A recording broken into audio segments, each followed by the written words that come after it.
Most of your customers are mom and pop bike shops, right? Yeah. What were sales when you took over? 250, 300. What is it today? Oh, it's somewhere around 2 billion. So 250 million to 2 billion. I mean, that's astonishing. I interviewed Nick Saban. He's the coach of Alabama. And I go, can you tell me about your process? And they were going to play Ohio State. They were going to get killed, and Ohio State knew it. So he goes, we're playing the wrong game. We're trying to win. We shouldn't be doing that. What we should be doing is running every play to perfection. Game ends, biggest upset of the year. Yeah, we want to sell stuff, but the way we do that is we run the play to perfection, is we help our customers be incredibly successful. If we can do that, then we will earn business.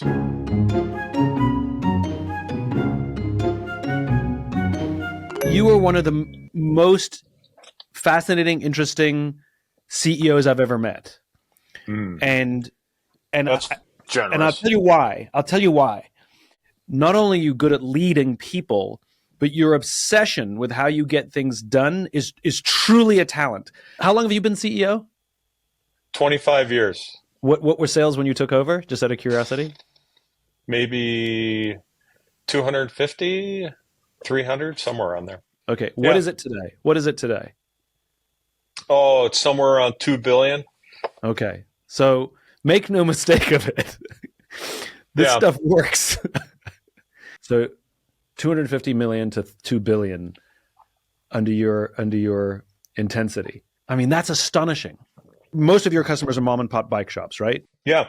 What sort of margins are they working on? So could be 3%, could be break even. You know, people get in the business because they love bicycles, and if they break even and pay themselves a wage, they're happy.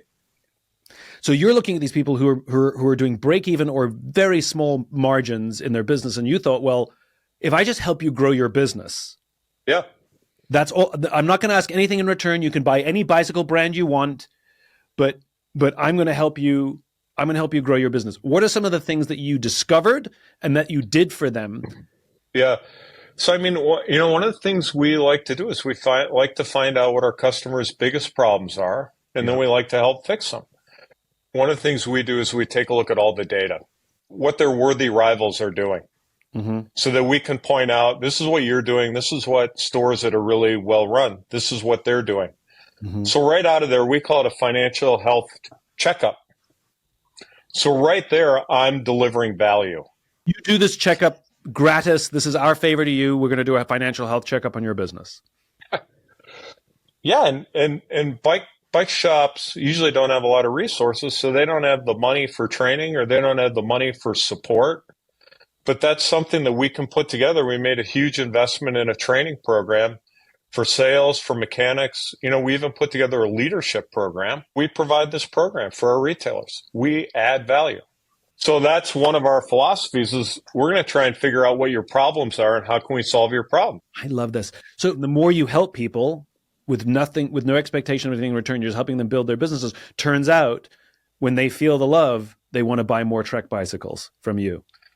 Yeah, you know, it might be a little underplayed that we don't ask for anything, but we certainly don't go into it saying, we're not going to help you unless you do 50% of your business with us. You know, we go out there and we say, we're going to help you improve your business and make your business successful. And if we can do that, I'm sure you'll reward us. And they do every time.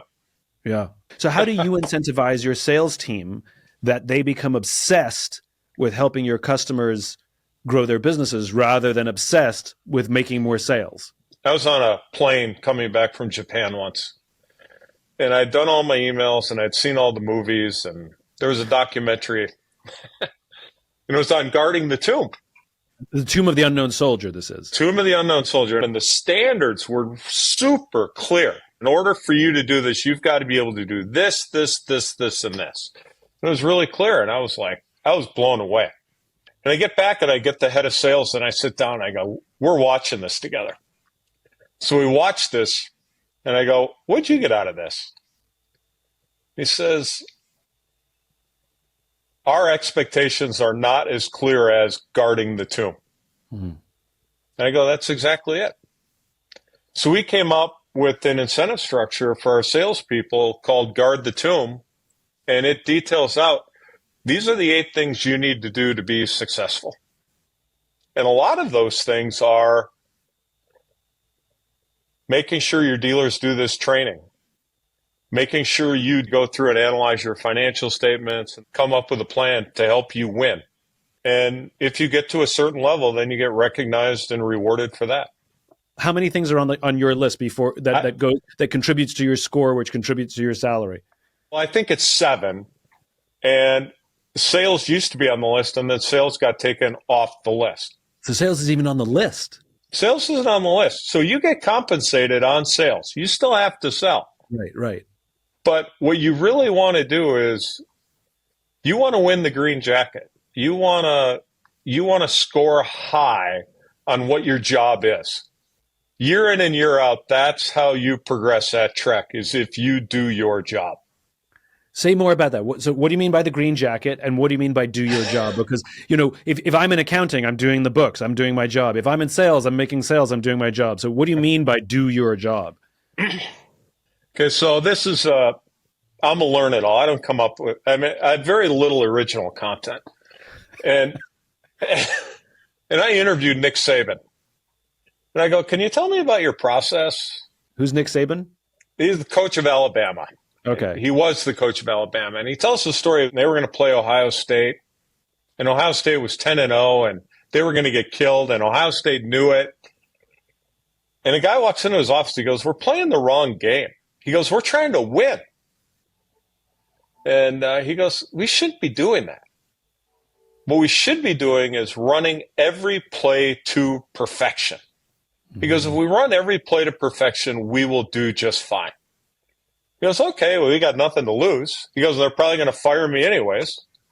So we go out there and we tell the people at practice, we're not going to pay attention to the crowd. We're not going to pay attention to the scoreboard. All we're going to do, all I expect from each and every one of you is on every play, you run the play to perfection. Game ends, biggest upset of the year. And that's how he became the most successful coach of all time, is he doesn't care about the score. He runs the play to perfection. And, one of the big influences you've had on me is the infinite game. That goes right with the infinite game. It's like, yeah, we want to sell stuff, but the way we do that is we run the play to perfection, is we help our customers be incredibly successful. If we can do that, then we will earn business. Yeah. It's a very interesting and powerful nuance, right? Which is the cause and the effect, which is people fixate on the effect. They fixate on the score. They fixate on the result. They fixate on the end state, but the obsession isn't the end state. The obsession is the things you need to do on a day-to-day basis, or a play-to-play basis in this case, to get to the end state. So of course, end state for you is a successful business, thriving. You get to, pay your people well. You have money to reinvest in the business. Of course, that's an end state that you value. But instead of fixating on the end state and incentivizing blindly, which is do whatever you need to do, stab people in the back, lie, cheat, steal to get to end state, i.e. more sales, right? Because that's what happens. That's what happens. You're saying, no, heads down, and I'm going to teach you how to do the play, and we're going to practice, and you're going to do it again and again and again and again. And the more that you are good at making the plays, everything else falls into place. True. That's a very, very subtle and powerful nuance that I think is lost on most people, whether they're playing sports or whether they're playing business. When you hear the statement, run the play to perfection, it begs the question, what's the play? To be able to step back and be able to tell people, this is the play we're running. We're running this play. Right. In some areas of the company, we're in the 7th inning. In other areas of the company, we're in the 2nd inning. But in all areas of the company, we are playing. When you meet other CEOs, I have 2 questions, 2 sides of the same coin. A CEO who you admire, who you've stolen from them, stolen techniques or ideas.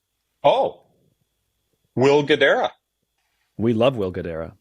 What did you steal from Will? I mean, that book is one of the best books of all time.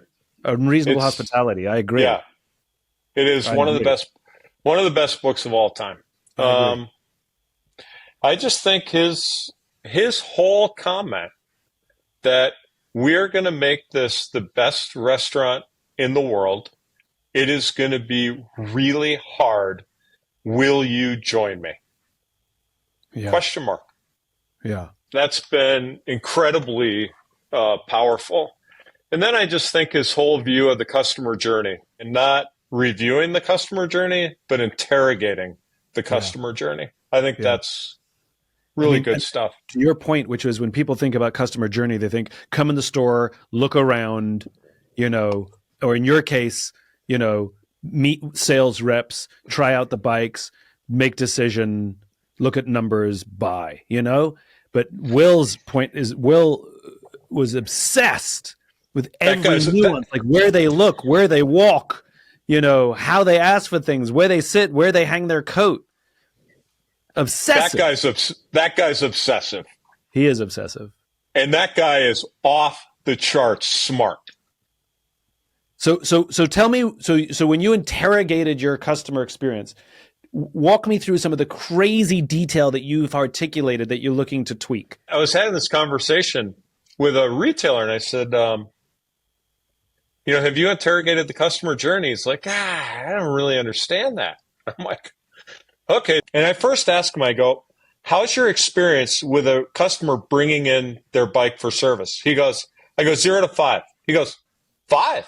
It's awesome. I'm like, okay, let's just talk about the customer's journey who's looking to service their bicycle. They goes to the website, drives to the store, parks the car, unloads the bike, wheels the bike in, is greeted by the staff, wheels the bike to service, has the bike written up on a service ticket, and leaves. Mm-hmm. What would you score your customer journey now? And he goes, a 2.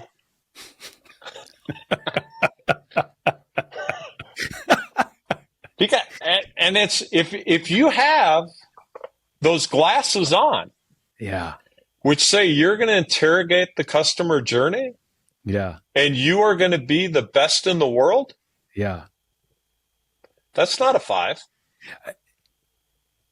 And I think most people, the mistake they make is they think the customer journey begins when you say, hey, I'd like to service my bike, please, neglecting the fact that all these other steps have taken place that are all part of actually that customer deciding to bring their bike and to get it serviced.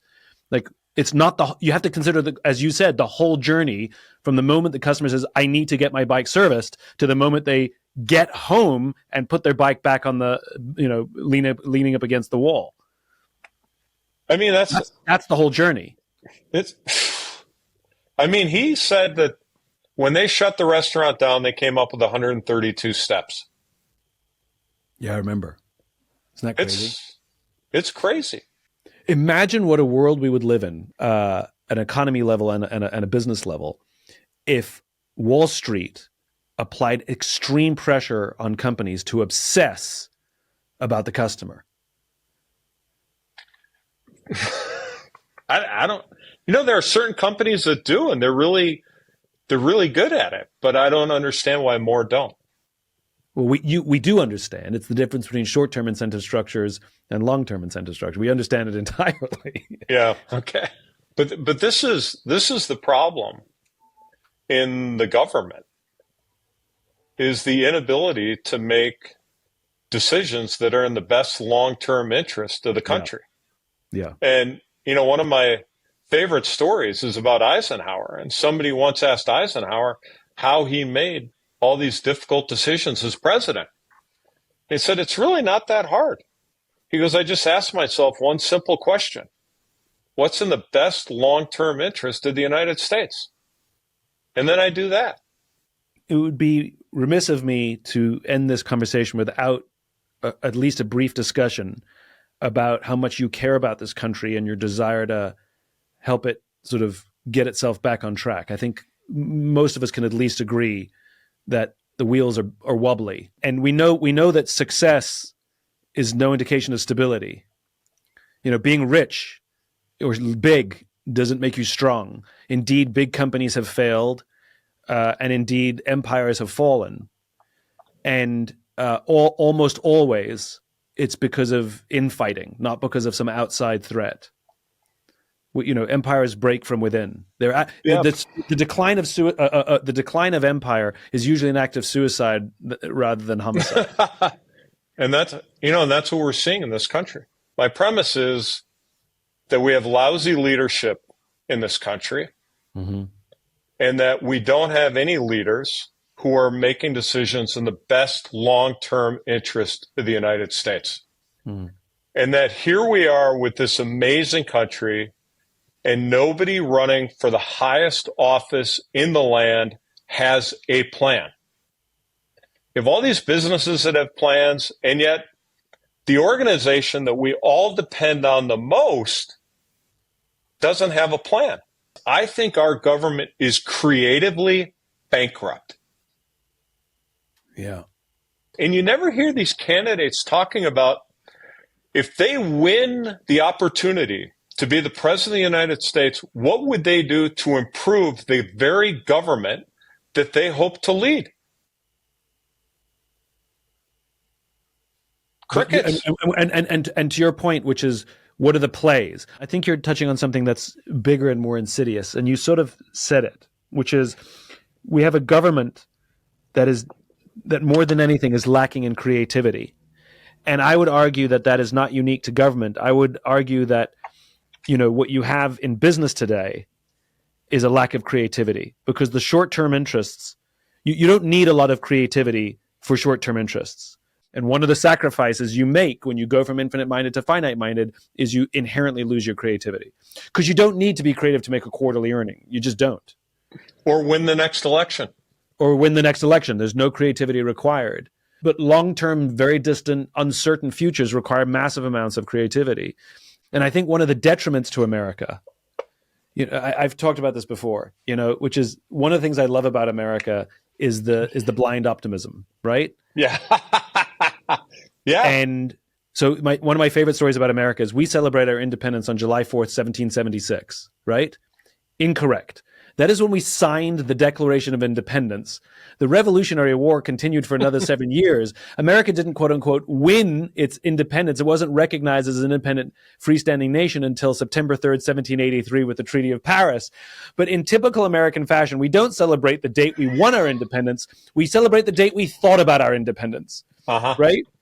And it's that blind naivete and optimism that is so magical about this nation.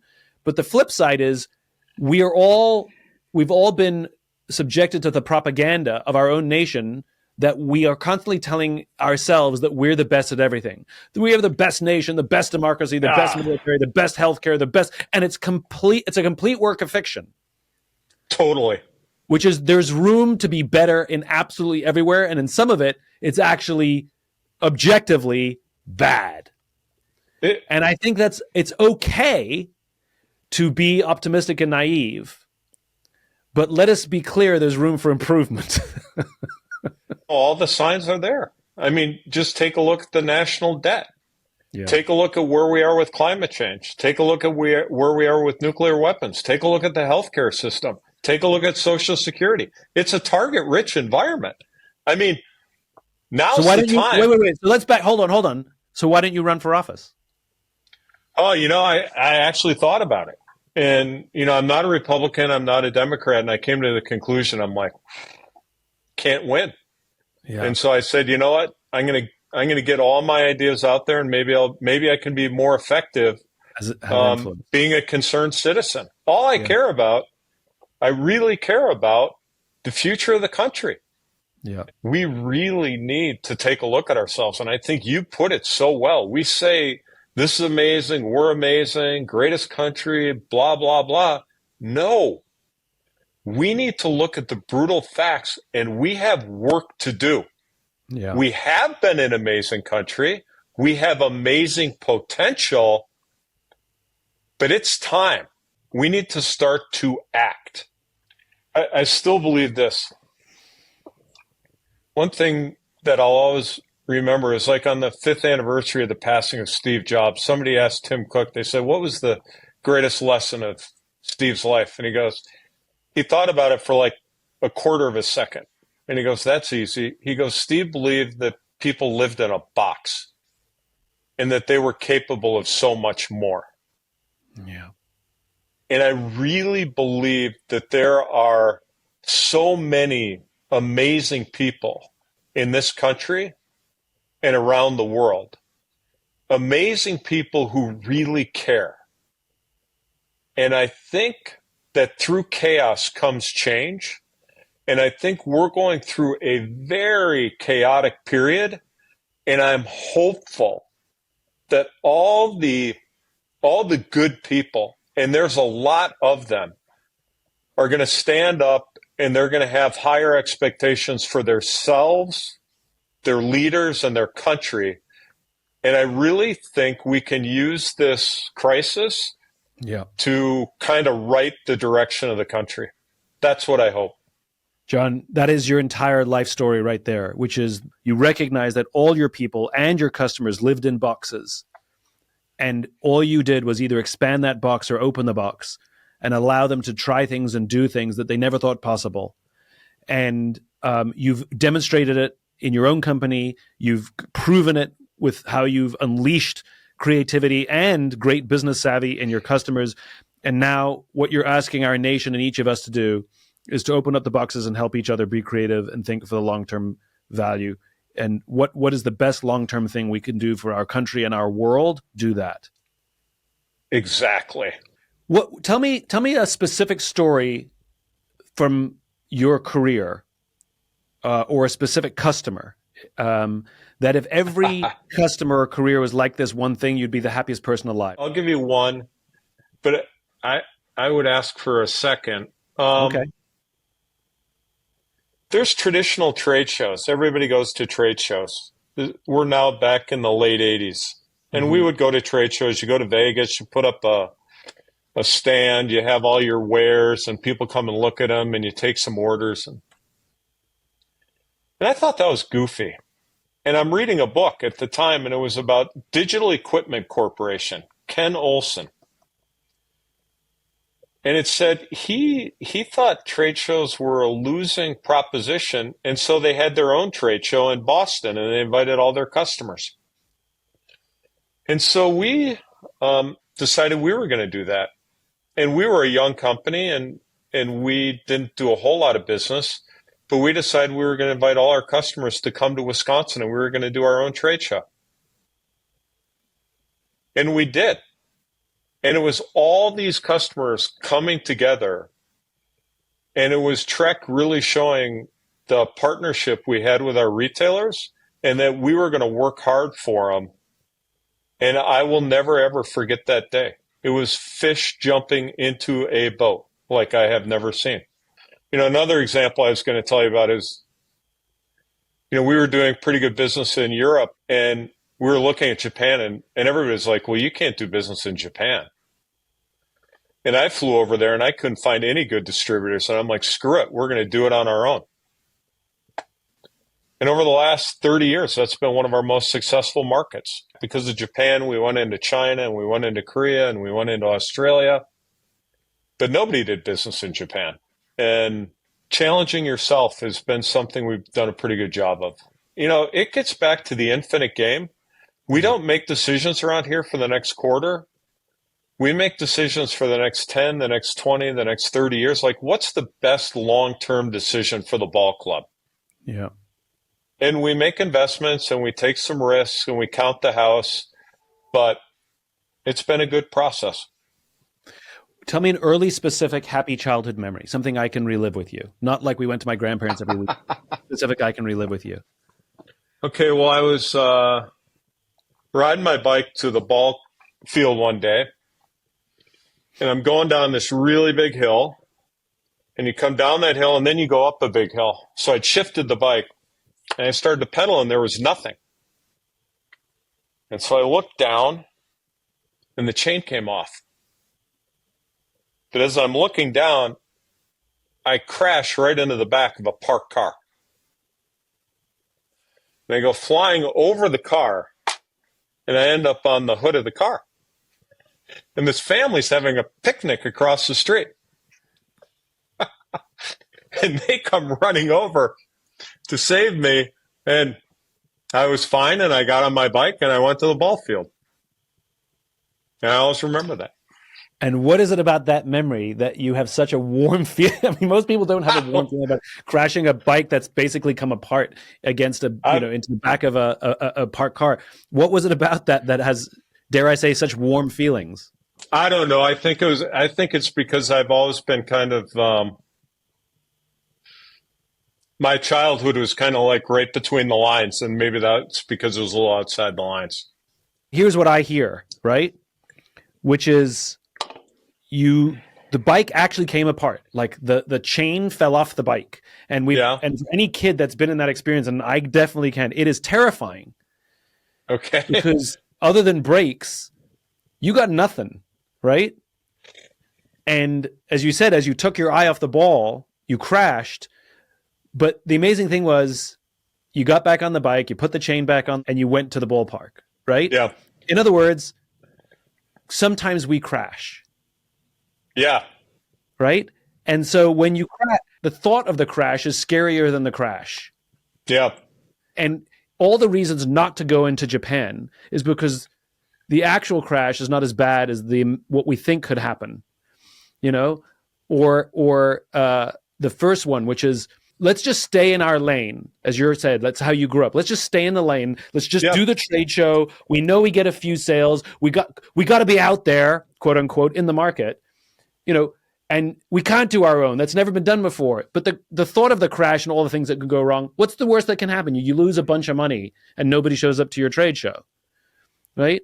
And I think what I find fascinating about you is where other people are spending all their time mitigating what would happen if the crash happens, or what would happen if it doesn't go well, you're already on the bicycle down the hill. And where you thrive as a leader is really pushing people to just give it a whirl. And that's all you're doing for people, is you're equipping them. You're playing as you said, you're going to play the play 100%.